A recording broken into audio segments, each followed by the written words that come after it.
Hi friends, welcome to my channel. ఏపీలో ఇళ్ల నిర్మాణం చేపడుతున్న లబ్ధిదారులకు ఒక బ్యాడ్ న్యూస్ అండి. అసంపూర్తిగా ఉన్న ఇళ్ల నిర్మాణం పూర్తి చేసేలా ప్రోత్సహించేందుకు ఏపీ ప్రభుత్వం ఇటీవల లబ్ధిదారులకు అదనపు సహాయం కూడా అందించింది. అయితే ఇంటి నిర్మాణం కోసం సహాయం పొందిన తర్వాత కూడా నిర్మాణం మొదలు పెట్టని వారికి ఏపీ గృహ నిర్మాణ శాఖ నోటీసులు అయితే జారీ చేసేందుకు సిద్ధమైంది. ఇందుకు ఆ నోటీసుల్లో ఏ వివరాలు ఉన్నాయనే అవన్నీ ఈ వీడియోలో అయితే తెలుసుకుందాం. మీరు ఇంతవరకు నా ఛానల్ను సబ్స్క్రైబ్ చేసుకోకుండా ఉంటే దయచేసి సబ్స్క్రైబ్ చేసుకోండి. దీనివల్ల నేను చేసే ప్రతి వీడియో ఒక నోటిఫికేషన్ మీకు అందుతుంది. లైక్ చేయండి, షేర్ చేయండి. మీరు ఇచ్చే ఒక లైక్, మీరు చేసే సబ్స్క్రిప్షన్ మాకు ఎంతో ఎంకరేజింగ్గా ఉంటుంది. వీడియోని ఎక్కడ స్కిప్ చేయకుండా చివరి వరకు చూడండి. ఆలస్యం చేయకుండా వీడియోలోకి అయితే వెళ్ళిపోదాం. పేదలకు కూడు గూడు కల్పించాలనే ఉద్దేశంతో, అందరికీ పక్కా ఇల్లు ఉండాలనే ఉద్దేశంతో ఏపీ ప్రభుత్వం ఇళ్ల పట్టాలు అయితే అందించింది. ఇంటి నిర్మాణం కోసం ఆర్థిక సహాయం కూడా చేస్తుంది. అయితే ఇళ్ల నిర్మాణం కోసం ప్రభుత్వం నుంచి సహాయం పొందిన తర్వాత కూడా ఇంటి నిర్మాణం జరపని వారికి ఏపీ గృహ నిర్మాణ శాఖ అధికారులు షాక్ అయితే ఇస్తున్నారు. గత ప్రభుత్వ హయాంలో రాష్ట్రంలో చాలా చోట్ల ఇళ్ల నిర్మాణాలు మొదలుపెట్టారు. జగనన్న కాలనీల పేరుతో ఇళ్ల నిర్మాణాలు అయితే ప్రారంభించారండి. అయితే వివిధ కారణాలతో చాలా మంది లబ్ధిదారులు వీటిని అసంపూర్తిగా అయితే వదిలేశారు, అంటే కట్టకుండా వదిలేశారు చాలా మంది.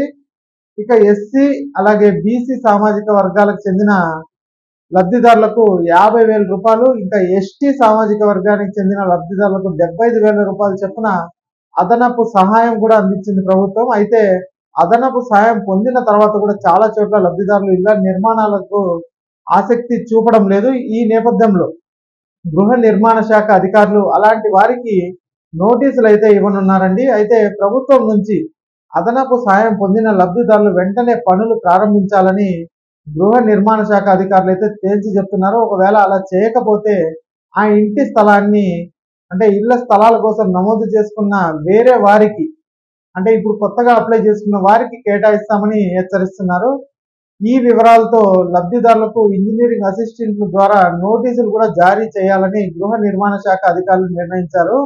అంటే ఇప్పటిదాకా మీరు ఇల్లు నిర్మాణం అయితే చేపట్టకపోతే, జగనన్న కాలనీలో వచ్చిన మీ ఇల్లు నిర్మాణాలు అయితే చేపట్టకపోతే, అది ఏ కారణమైనా కానివ్వండి, అక్కడ డ్రైనేజ్ లేదనో, మనకు సరైన సదుపాయాలు లేదనో, చాలా కారణాలతో ఇల్లు నిర్మాణం చేపట్టకపోతే ఆ ఇంటి స్థలాలు కూడా వెనక్కి తీసుకునే అవకాశం ఉంది అనేసి అయితే చెప్తున్నారు. అది మళ్ళా ఇంకొకరు ఎవరైనా అప్లై చేసుకుంటే వాళ్ళకైతే కేటాయిస్తారు. అంటే మీ దగ్గర నుంచి ఆ స్థలము గవర్నమెంట్ అయితే వెనక్కి తీసుకోబోతుంది అనేసి అధికారులు అయితే చెప్తున్నారండి. కాబట్టి ఎవరైనా లబ్ధిదారులు వెంటనే ఇల్లు, ఆ స్థలం వచ్చిన వాళ్ళు కంపల్సరీ ఇల్లు అయితే నిర్మించుకోండి మీకు ఇచ్చిన ప్లేసుల్లో.